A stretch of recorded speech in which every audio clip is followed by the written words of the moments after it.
와, 정말이지 단 한 주 만에 시장이 희망의 꼭대기에서 공포의 바닥으로 그냥 곤두박질 쳤습니다. 아니, 이 엄청난 롤러코스터 대체 어떻게 시작해서 어디로 향했던 걸까요?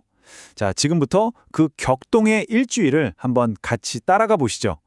자, 모든 이야기의 시작점은 바로 이 숫자입니다. 마이너스 2조 8,557억 원. 네, 이게 바로 11월 14일 금요일 단 하루 만에요. 외국인들이 우리 한국 증시에서 팔아치운 돈입니다. 이게 어느 정도냐면 팬데믹 이후 최대치였어요. 대체 이날 무슨 일이 있었던 걸까요? 네, 바로 이겁니다. 아니, 어떻게 그렇게 희망으로 가득 찼던 한 주가 하루아침에 이렇게 거대한 시장 패닉으로 끝나버릴 수 있었을까요? 그 실마리를 찾아서 우리 시간을 한번 쭉 거슬러 올라가 보죠. 원래 모든 폭풍은 그 직전이 가장 고요하잖아요. 이 롤러코스터가 출발하기 전에 말이죠. 시장은 이미 뭔가 위태로운 긴장감으로 가득 차 있었습니다. 그때 시장 분위기를 딱 보여주는 게 바로 CNN 공포 탐욕 지수인데요. 이게 글쎄 극도의 공포 단계를 가리키고 있었어요. 왜냐하면 한쪽에서는 AI 버블 곧 떠진다 이런 경고음이 계속 울리고 있었고, 다른 한쪽에서는 또 미국 정부 셧다운이라는 정치적인 불확실성이 계속되니까 투자자들은 뭐 잔뜩 움츠러들 수밖에 없었죠. 그런데 말이죠. 이렇게 꽁꽁 얼어붙었던 시장에 갑자기 정말 갑자기 불씨 하나가 탁 떨어지는 겁니다. 진짜 누구도 예상치 못했던 소식이 들려오면서 롤러코스터가 미친 듯이 급상승을 시작합니다. 바로 이거였어요. 43일 동안이나 시장을 짓누르고 있던 미국 셧다운이 드디어 끝난 겁니다. 와, 이 가장 큰 족쇄가 풀리니까 전 세계 투자자들이 그냥 기다렸다는 듯이 위험자산으로 막 달려들기 시작한 거죠. 그 결과는요, 정말 놀라웠어요. 우리나라에서는 외국인들이 하루에 1조 원을 넘게 쏟아부었고요. 중국 상하이 지수는 무려 10년 만에 최고치를 그냥 갈아치워 버렸습니다. 전 세계 시장이 그야말로 환호성으로 가득 찼던 그런 날이었죠. 하지만 이 축제는 딱 하루짜리였습니다. 정말 딱 하루. 하룻밤 사이에 모든 게 완전히 뒤바뀌어 버렸고 시장은 다시 깊은 공포에 휩싸이게 됩니다. 첫 번째 충격탄은 바로 미국 중앙은행 연준에서 터졌습니다. 이제 금리 좀 내리려나 하고 기대하고 있던 시장에다가 그냥 찬물을 확 끼얹는 매파적 발언이 나온 거예요. 이게 무슨 말이냐면 어림없어, 우리 금리 쉽게 안 내릴 거야 하는 아주 강경한 메시지였던 거죠. 사실상 연내 금리 인하 기대감에 그냥 사망 선고를 내린 거나 다름없었어요. 시장의 반응은요? 뭐 볼 것도 없었죠. 즉각적이었습니다. 바로 어제까지 70%가 넘었던 12월 금리 인하 확률이 순식간에 50%대로 뚝 떨어지면서 거의 반토막이 나버렸어요. 가장 큰 희망이 사라져버리니까 투자자들의 불안감은 그야말로 극에 달했죠. 그리고 그 불안감은 곧바로 기술주 투매, 그러니까 막 던지는 현상으로 이어졌습니다. 나스닥, 필라델피아 반도체 지수 다 급락했고요.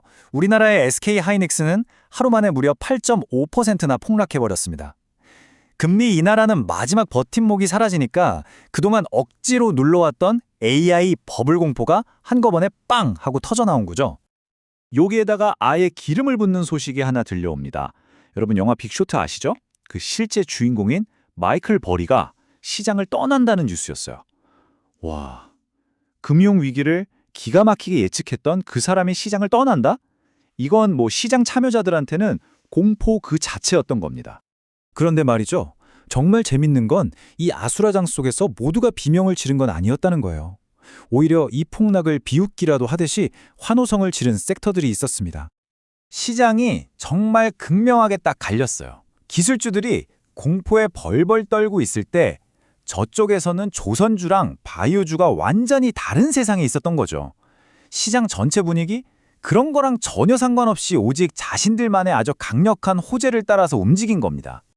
자, 조선주를 그렇게 띄운 건요, 시장의 거시경제 흐름 같은 걸 그냥 압도해버리는 그야말로 국가적인 호재 때문이었어요. 우리나라가 핵잠수함을 만든다?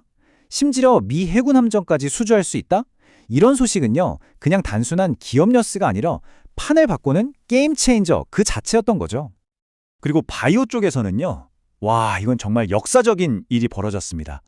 세계적인 제약사 일라이 릴리가 우리나라의 ABL 바이오라는 회사에 직접 지분 투자를 한 거예요. 이게 왜 대단하냐면요. 그냥 기술 이전 계약 이런 게 아니라 세계 최고 회사가 한국 바이오 기술의 가치를 인정하고 미래에 베팅했다는 아주 상징적인 사건이었거든요. 자, 그럼 이제 이 모든 조각들을 한번 맞춰볼까요? 희망과 공포, 그리고 이 개별적인 호재들이 마구 뒤엉켜버린 이 시장의 엄청난 변동성. 대체 무엇이 만들어낸 걸까요? 결론적으로 이번 주는 세 가지 거대한 힘이 충돌한 말 그대로 퍼펙트 스톰이었던 겁니다. 첫째, 정치 뉴스가 투자 심리를 들었다 놨다 흔들었고요. 둘째, 중앙은행의 딱 한마디가 시장의 방향을 180도 뒤집어 버렸죠. 그리고 마지막으로 산업에 대한 기대와 공포가 그 위에서 서로 부딪히면서 이 거대한 파도를 만들어낸 거예요. 하지만 여기서 정말 중요한 포인트 하나를 짚고 넘어가야 합니다. 뭐냐면 AI 버블이라는 공포는 있지만 그것과 별개로 AI 혁명이 만들어내는 실제 수요는 진짜라는 사실이에요. 대표적인 예가 바로 HBM, 그러니까 고대역폭 메모리인데요. SK하이닉스가 앞으로 2년치 생산량이 벌써 다 팔렸다고 밝혔거든요. 이건 AI가 그냥 뜬구름 잡는 기대감이 아니라 정말 거대한 산업의 지각 변동이라는 걸 보여주는 아주 명백한 증거인 거죠. 결국 이번 한 주는 우리 모두에게 이런 질문을 던지는 것 같아요. AI라는 미래, 분명히 오고 있습니다. 하지만 그 미래로 가는 길이 이번 주 우리가 봤던 것처럼 환호와 공포가 뒤섞인 그런 롤러코스터 같을 거라는 거죠. 그래서 진짜 질문은 AI가 미래일까? 이게 아니라 이 엄청난 변동성 속에서 당신은 그 미래를 얼마의 가격에 살 의향이 있습니까? 바로 이 질문일지도 모르겠습니다.